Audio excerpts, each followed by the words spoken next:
Assalamu alaikum. I am Fizabtul and today I will discuss about the cornea in detail. Cornea जब हम पढ़ते हैं तो इसमें हम सबसे पहले उसकी डेफिनेशन, उसकी जनरल करैक्टरिस्टिक्स, जो उसकी शेप के लिहाज से, उसकी थिकनेस के लिहाज से, उसकी एज ए रिफ्लेक्टिव मीडिया होने के लिहाज से जो उसके साथ एसोसिएटेड है वो हम डिस्कस करेंगे। फिर हम उसकी स्ट्रक्चर डिस्कस करेंगे डिटेल में। देन हम ब्लड सप्लाई और उसकी नर्व सप्लाई एंड आखिर में हम उसके फंक्शन जो हैं वो डिस्कस करेंगे। तो सबसे पहले हम स्टार्ट करते हैं उसकी डेफिनेशन से। तो डेफिनेशन ये है कि a convex transparent structure that forming the 1/6 of outer fibrous coat of the eye. Outer fibrous coat ये तो हमें पता ही है ना कि आई की 3 लेयर्स हैं। आउटर फिब्रियस लेयर है, देन मिडल लेयर है जिसे हम यूवियल ट्रैक कहते हैं, and then inner most layer है जिसे हम रेटिनल लेयर भी कहते हैं। तो आउटर लेयर जो है वो 2 पार्ट्स पे मुश्तमिल है, एक sclera and the cornea. Cornea को यूजली हम extended part of the sclera ही कहते हैं। तो स्क्लेरा जो है वो 5/6 पोर्शन बनाती है आउटर लेयर का, और जो कॉर्निया वो 1/6 पोर्शन बनाती है आउटर लेयर का। तो अगर हम when we see from the front it appear as a black circular part, जब हम फ्रंट से देखते हैं। लेकिन अगर ऐसे हम ड्रॉ करें तो कॉर्निया हमें कन्वेक्स शेप नज़र आता है। तो बेसिकली कॉर्निया जो है वो एक कन्वेक्स है, ट्रांसपेरेंट स्ट्रक्चर है, और आउटर लेयर की का 1/6 पोर्शन ये बनाता है। नेक्स्ट हम जो इसके साथ कुछ एसोसिएटेड हैं, इसके साथ कुछ टर्म्स, जैसे कि सबसे पहले है कि स्क्लेरल सल्कस या sulcal sclerae. What is this? Sulcus mean, जहाँ भी हम सल्कस लफ्ज़ पढ़ते हैं वहाँ पे इसका मतलब होता है ग्रूव। तो sulcus, scleral sulcus is a shallow groove that is formed at the junction of cornea and the sclera. This is the cornea and this is the sclera. Because the convexity of the high convexity of the cornea, when cornea meet to the sclera, there form a slight sulcus or groove that is called sulcus sclerae. Next हम discuss करते हैं इसकी appearance.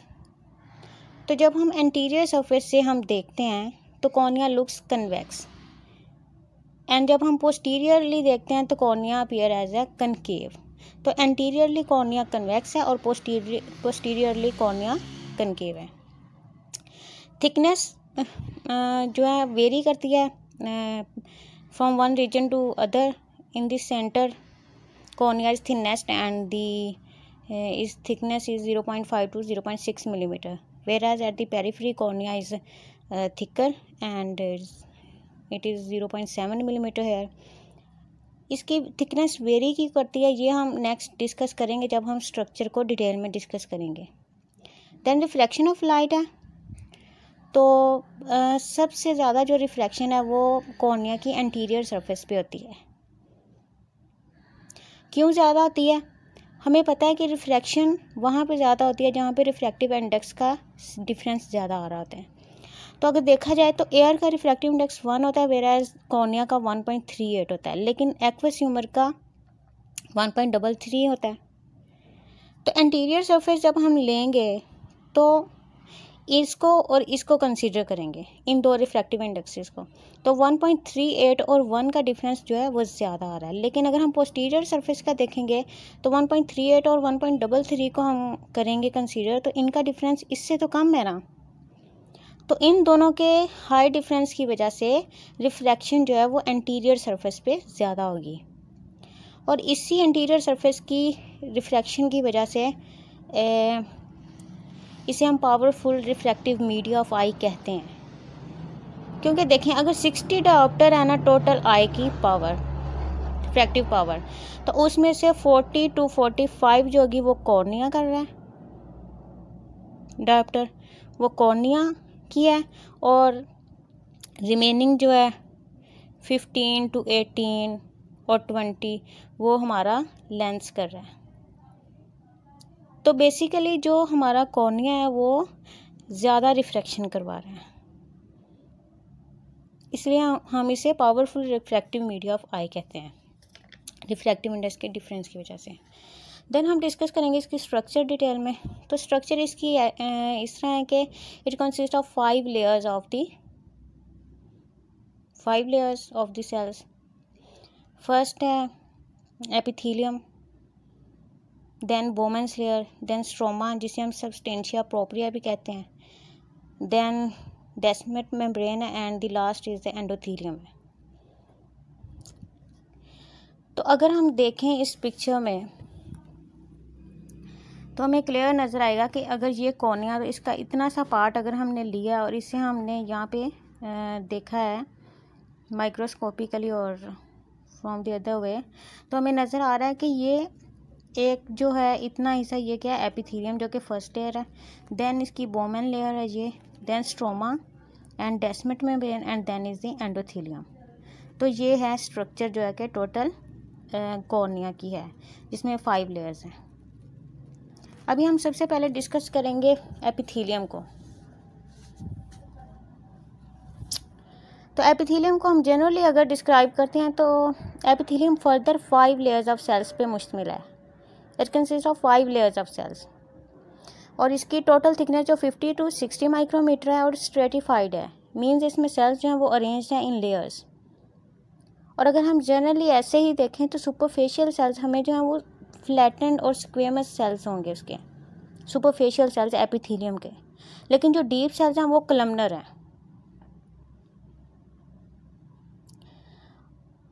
ये तो general था कि हमने epithelium को जनरली डिस्क्राइब किया, लेकिन अगर हम एपिथेलियम को डिटेल में पढ़ना चाहें तो उसमें हमें 4 चीज़ें पढ़नी हैं। सबसे पहले हमें सुपरफिशियल सेल्स, फिर हमने मिडल सेल्स, फिर basal cells and then basement membrane हमने डिस्कस करनी है। सबसे पहले हम कर लेते हैं superficial epithelium.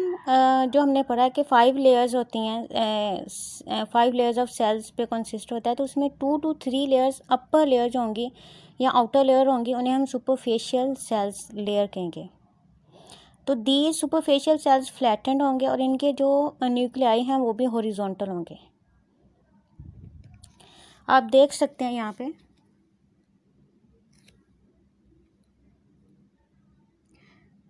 these 2 layers of cells are flattened cells and their nuclei are horizontal. These first 2 layers clearly यहाँ पे नज़र आ रहा है, तो ये सुपरफिशियल सेल्स कहलाएंगे। इसके जो सेल्स हैं वो अटैच्ड होते हैं with each other by desmosomes. तो क्वेश्चन यहाँ पे ये बनता है कि what are the desmosomes. Desmosome actually are the binding complexes that maintain the integrity of the layer. मतलब अगर सेल्स एक दूसरे के साथ बाइंड रहेंगे तो जाहिर सी बात है उसकी लेयर्स होंगी वो मेंटेन रहेंगी, टूटेंगी नहीं, तो इस वजह से एपिथेलियम मेंटेन रहेगी। एक और चीज़ जो है कि बहुत इंपॉर्टेंट है कि सुपरफिशियल सेल्स के ऊपर माइक्रोविलाई या माइक्रोप्लाइका लगे होते हैं। Actually these are the ridges और फिंगर लाइक प्रोजेक्शंस ना। ये क्यों इम्पोर्टेंट है? इनकी इम्पोर्टेंस इसलिए ज़्यादा है कि हमारी कॉर्निया के ऊपर ना एक टेयर फिल्म होती है, या जिसे हम प्री कॉर्नियल फिल्म भी कहते हैं।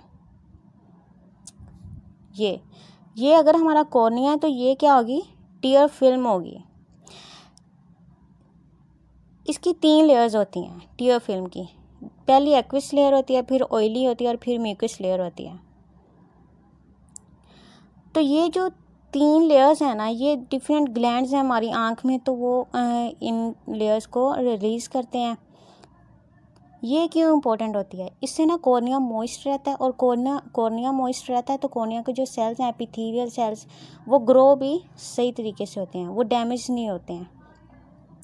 तो टेयर फिल्म तो मेंटेन रहना ज़रूरी है। तो वो कैसे रहती है कि हमारे जो माइक्रोविलाई और माइक्रोप्लाइका हैं जो सुपरफिशियल सेल्स के ऊपर मौजूद हैं वो टेयर फिल्म के अंदर एक्सटेंड कर जाते हैं, तो इस वजह से टेयर फिल्म जो होती है वो रिटेन्ड रहती है। और दूसरा इसका फ़ायदा ये है कि जो एपिथेलियल सेल्स हैं वो तकरीबन एपिथेलियल जो है ना वो उसका कंप्लीट टर्नओवर हो जाता है 7 डेज़ के अंदर। तो जो इसके सेल्स एजिड हो जाते हैं वो इसके अंदर लॉस कर जाते हैं टियर फिल्म में, और इस तरह टियर फिल्म जो होती है वो एजिड सेल्स को रिमूव भी करती है एपिथेलियम से।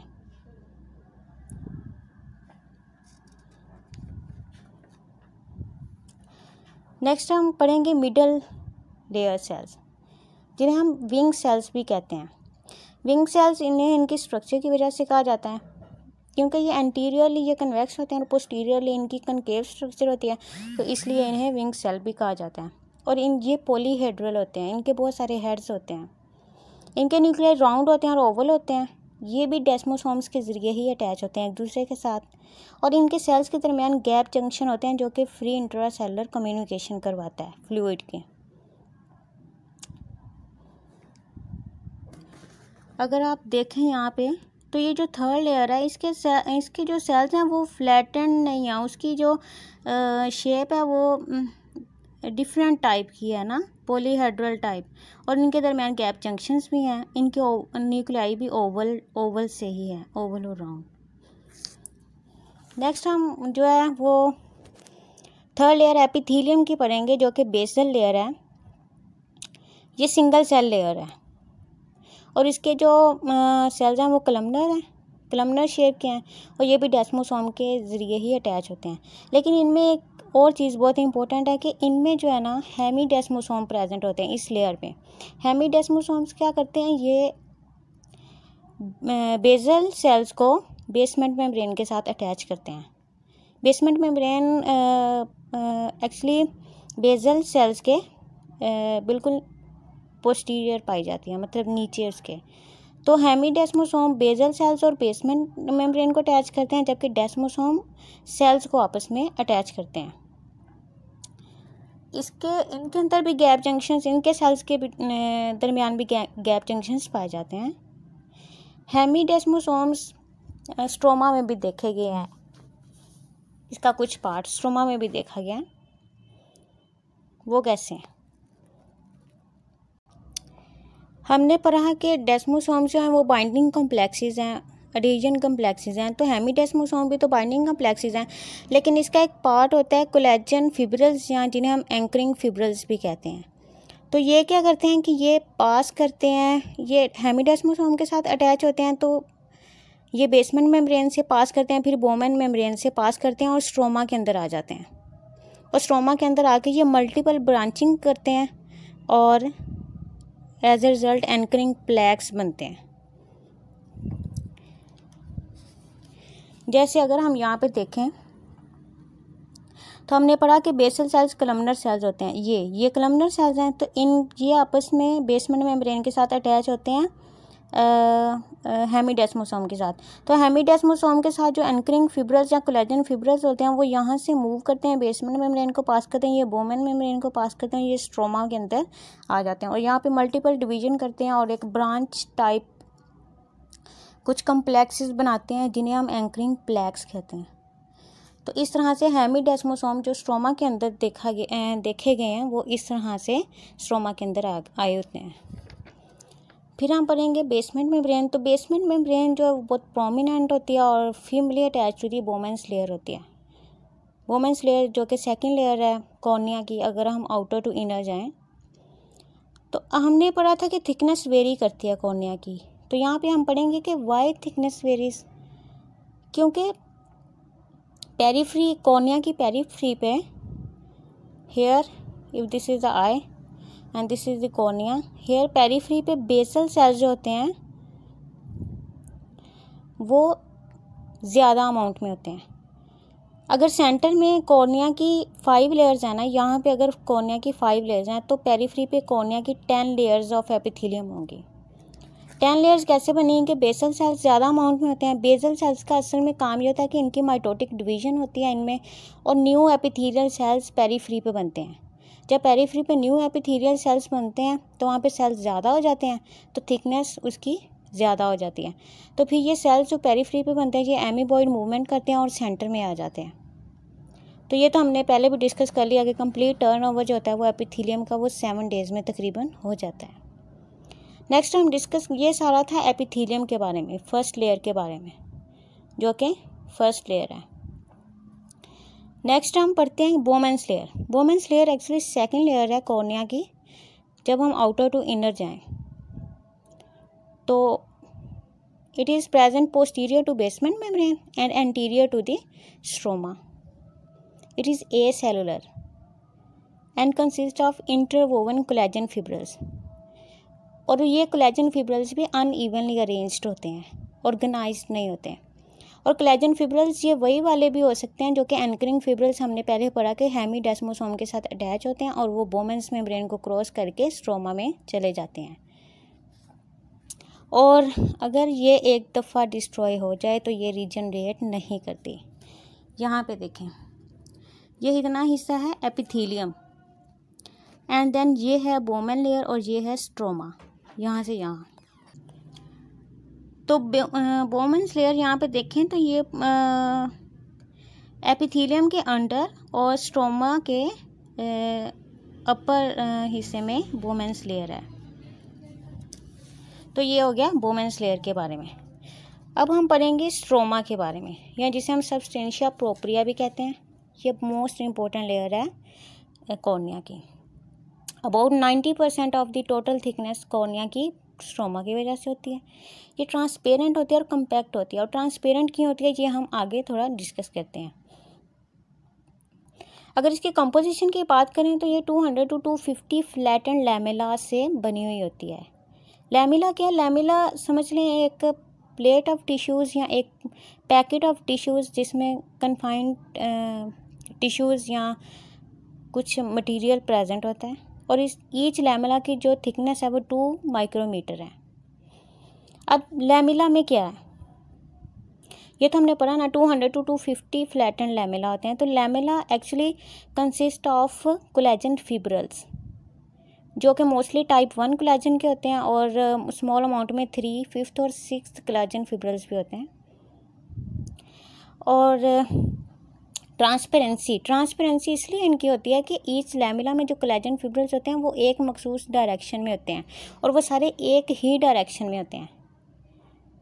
बट जो कोलेजन फिब्रिल्स एक लैमिला में होते हैं वो दूसरे लैमिला के कोलेजन फिब्रिल्स के राइट एंगल होते हैं। बात यह है कि एक लैमिला में कोलेजन फिब्रिल्स एक ही डायरेक्शन में होते हैं लेकिन 2 लैमिला के कोलेजन फिब्रिल्स राइट एंगल पे होते हैं। और कोलेजन फिब्रिल्स जो ईच लैमिला में होते हैं वो ग्लाइकोसामिनोग्लाइकेन में एम्बेडेड होते हैं। और लैमिला में इन्हीं लैमिला के दरमियान फिब्रोब्लास्ट और मैक्रोफेजेस और लिम्फोसाइट भी इसी लेयर में देखे गए हैं। तो एक तो ये बहुत इंपॉर्टेंट लेयर है, टोटल थिकनेस की 90% ये कंट्रीब्यूट कर रहा है और ये ट्रांसपेरेंट है। नेक्स्ट सेकेंड लास्ट लेयर जो है वो डेस्मेट मेम्ब्रेन है and it is present at the posterior surface of the substantia propria. ये स्ट्रॉन्ग एंड होमोजीनियस है and about 10 micrometre of the total thickness ये कंट्रीब्यूट करती है। इसकी बहुत इंटरेस्टिंग सी करैक्टरिस्टिक्स हैं डेस्मेट मेम्ब्रेन की। एक तो ये कि जब अगर हम इंसिजन करें और डेस्मेट मेम्ब्रेन को सेपरेट करना चाहें तो वो इजीली सेपरेट हो जाएगी एंडोथेलियम और सबस्टेंशिया प्रोप्रिया से और वो एंटीरियर चैम्बर के अंदर आ जाएगी, कर्ल अप होके इंटीरियर चैम्बर में आ जाएगी। अगर देखें इंटीरियर चैम्बर एक्चुअली स्पेस है between cornea and iris. This is the cornea and this is the iris and this area is the anterior chamber। तो ये कॉर्निया है। अगर हम आउटर टू इनर जाएं तो 4th लेयर है वो डेस्मेट मेम्ब्रेन है, ये वाली, ये डेस्मेट मेम्ब्रेन है। This is the stroma and this is the endothelium. तो अगर हम इंसिजन करते हैं और ये डेस्मेट मेम्ब्रेन कर्ल अप होके एंटीरियर चैम्बर में इजीली सेपरेट हो जाएगी। तो ये इसकी एक बहुत ही इम्पोर्टेंट करैक्टरिस्टिक है। नेक्स्ट हम पढ़ते हैं कि हेज़ल हैनले बॉडीज़ क्या हैं। एट द पेरिफेरी यहाँ पे डेस्मेट मेम्ब्रेन स्मॉल प्रोट्रूजन करती है इन द एंटीरियर चैम्बर और अगर ये प्रोट्रूजन जो है वो एंडोथेलियम उन्हें कवर कर ले, इन प्रोट्रूजन्स को, तो जो स्ट्रक्चर्स बनती हैं उसे हम हेज़ल हैनले बॉडीज़ कहते हैं। Next is the endothelium, that is the last layer of the cornea. ये सिंगल लेयर है और ये सेल्स, इसके सेल्स फ्लैटेंड होते हैं। इसके सेल्स जो है ना वो उनमें माइटोकॉन्ड्रिया, गोल्गी ऑपरेटस और एंडोप्लाज्मिक रेटिकुलम प्रेजेंट होता है। That's why they play important role in synthesis and transport of the fluid. इनका एक और इम्पोर्टेंट काम एंडोथीलियल सेल्स का, ये कॉर्निया की नॉर्मल हाइड्रेशन को मेंटेन रखते हैं। कैसे रखते हैं? बैरियर फंक्शंस के ज़रिए और एक्टिव ट्रांसपोर्ट मैकेनिज्म के ज़रिए। मींस अगर एक्वस ह्यूमर से ज़्यादा पानी या फ्लूइड अंदर स्ट्रोमा में या कॉर्निया में जा रहा है तो ये उन्हें रोक देता है। ये लिमिट करता है कि वाटर ज़्यादा कॉर्निया में ना जाए, क्योंकि अगर कॉर्निया में वाटर ज़्यादा हो गया तो क्लाउडीनेस हो जाएगी और उसकी ट्रांसपेरेंसी ख़राब हो जाएगी। और एक्टिव ट्रांसपोर्ट मैकेनिज्म इस तरह से है कि अगर कॉर्निया में फ्लूइड ज़्यादा हो गया तो वो अगेंस्ट द ग्रेडियंट उसे एक्वस ह्यूमर में रिलीज़ कर देता है ताकि उसकी हाइड्रेशन जो है वो मेंटेन रहे। तो ये तो था सारा स्ट्रक्चर के बारे में। और अब हम डिस्कस करेंगे इसकी ब्लड सप्लाई। ब्लड सप्लाई में हम देखते हैं सबसे पहले कि कॉर्निया बेसिकली एवेस्कुलर है। That's why it have no lymphatic drainage. But at the periphery here देखें अगर, तो सामने से अगर देखें तो ये कॉर्निया एंड ये सारा जो पोर्शन है ये स्क्लेरा है। और स्क्लेरा के ऊपर आपको पता है कि एक ट्रांसपेरेंट म्यूकस मेम्ब्रेन होती है जिसे हम कंजक्टाइवा कहते हैं। और कंजक्टाइवा को ब्लड सप्लाई मिल रही होती है और स्क्लेरा के एपिस्क्लेरल पार्ट को भी ब्लड सप्लाई मिल रही होती है। और ये ब्लड सप्लाई जो होती है एंटीरियर सीलरी आर्टरीज देती हैं और उसकी ब्रांचेस। तो वैसे तो कॉर्निया एवेस्कुलर है, लेकिन पेरिफेरी पे जो है एंटीरियर सीलरी आर्टरी, उसकी ब्रांचेस जो हैं वो यहाँ पे एंड कर रही होती हैं eight the periphery of the cornea. तो नरिशमेंट जब देखेंगे हम तो सेंटरली जो कॉर्निया है वो नरिशमेंट लेगा वो एक्वस ह्यूमर से लेगा। ये आइरिस है अगर, तो ये स्क्लेरा है, ये फर्दर सीलरी बॉडी, और ये एंटीरियर चैम्बर है, यहाँ पे एक्वस ह्यूमर होता है। तो सेंट्रल पार्ट जो है वो एक्वस ह्यूमर से नरिशमेंट लेगा, लेकिन जो पेरिफेरल पार्ट है यहाँ पे वो क्या लेगा? एंटीरियर सीलरी आर्टरी से।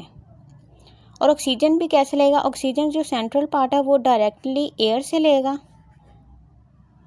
और जो पेरिफेरल पार्ट है वो एंटीरियर सीलरी आर्टरीज से लेगा जो कि लिम्बस पे एंड कर रहे थे। लिम्बस क्या है? जंक्शन होता है ना कॉर्निया और स्क्लेरा के दरमियान। तो पेरिफेरी या लिम्बस पे एंटीरियर सीलरी आर्टरीज जो है वो एंड करते हैं यहाँ पे एजिस पे। तो वहाँ से पेरिफेरल पार्ट जो है वो ऑक्सीजन और नरिशमेंट लेगा। नेक्स्ट हम नर्व सप्लाई पढ़ते हैं। ये थोड़ी समझने वाली है थोड़ी सी। नर्व सप्लाई मेनली जो है वो जो फिफ्थ क्रेनियल नर्व है जिसे हम ट्राइजेमिनल नर्व कहते हैं, उसकी एक्चुअली 3 डिविजन्स होती हैं। One is the ophthalmic, other is the mandibular and the third is the maxillary division. तो ट्राइजेमिनल नर्व की ऑप्थाल्मिक डिवीजन की लॉन्ग जो एक ब्रांच है लॉन्ग सीलरी नर्व, वो जो है कॉर्निया को नर्वस सप्लाई वो प्रोवाइड कर रही है। तो ये कैसे करेगी? एक्चुअली जब हम देखते हैं ये कॉर्निया है, ये हमारी आई है, ठीक है। तो हमने देखा है कि आई की 3 लेयर्स होती हैं। ये आउटर लेयर है स्क्लेरा और ये कॉर्निया, और इसके आगे ये होती है हमारी कोरोइड, और ये हमारी नर्वस लेयर होती है फर्दर आगे जिस पे रिसेप्टर वगैरह होते हैं। तो ये अगर हमारा स्क्लेरा है, ये कॉर्निया है, ये कोरोइड है। तो स्क्लेरा और कोरोइड के दरमियान एक स्पेस होती है जिसे हम पेरिकोराइडल स्पेस कहते हैं।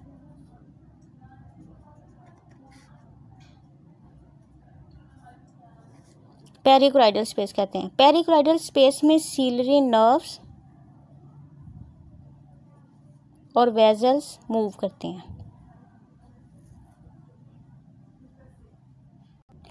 लॉन्ग सिलियरी नर्व भी इसी पेरिक्राइडल स्पेस में मूव कर रही होती है। ये स्क्लेरा और क्रोइड के दरमियान जो स्पेस है, ये वाली कह लें अगर आप, तो यहाँ पे वो लिम्बस के just posterior long ciliary nerve perichoroidal space से निकल के स्क्लेरा में एंटर हो जाती है और यहाँ पे फिर वो मल्टीपल डिवीजन करती है।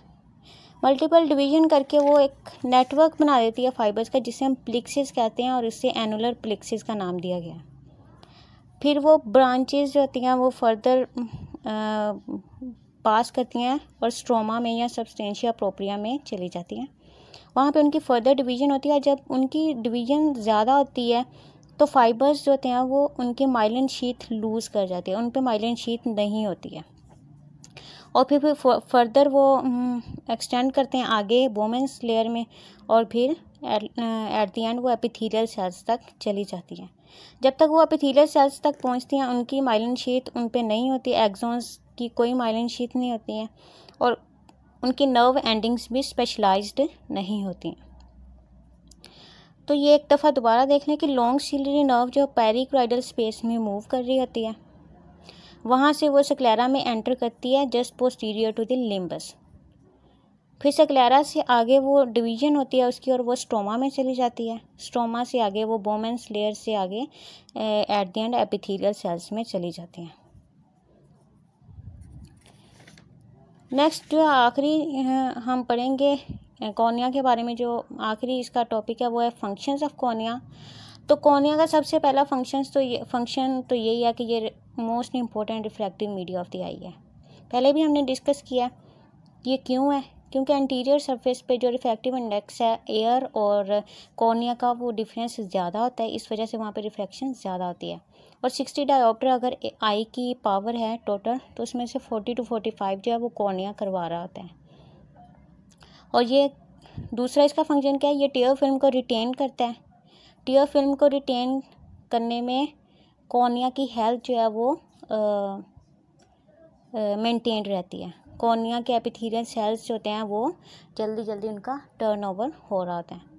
और ये एक्ट एज ए विंडो भी काम कर रहा होता है, क्योंकि ये ट्रांसपेरेंट होता है। ट्रांसपेरेंट भी ये कोलेजन फिब्रिल्स की वजह से होता है, जो कि स्ट्रोमा के अंदर कोलेजन फिब्रिल्स होते हैं ना, उनकी यूनिफॉर्म स्पेसिंग होती है, उनकी ऑर्गेनाइज्ड एक शेप होती है, उनकी अरेंजमेंट होती है, जिसकी वजह से वो ट्रांसपेरेंट होता है। तो उसमें से हम चीज़ें देख सकते हैं through slit lamp, through ophthalmoscope और फ्रॉम दी फर्दर इंस्ट्रूमेंट। तो हमें उसका आई का इंटीरियर व्यू हमें नज़र आ रहा होता है। फिर इसके एंडोथेलियल सेल्स हैं। एंडोथेलियल सेल्स जो कि हैं वो कॉर्निया की हाइड्रेशन करते हैं अच्छी। तो नॉर्मल हाइड्रेशन की वजह से भी फ्लूइड ज़्यादा नहीं होता है तो उसकी क्लाउडीनेस कम होती है। क्लाउडीनेस नहीं होता तो वो फिर भी ट्रांसपेरेंट ही रहता है। तो ये सारा था कॉर्निया के बारे में। आई होप आप लोगों को समझ आई होगी। Thank you.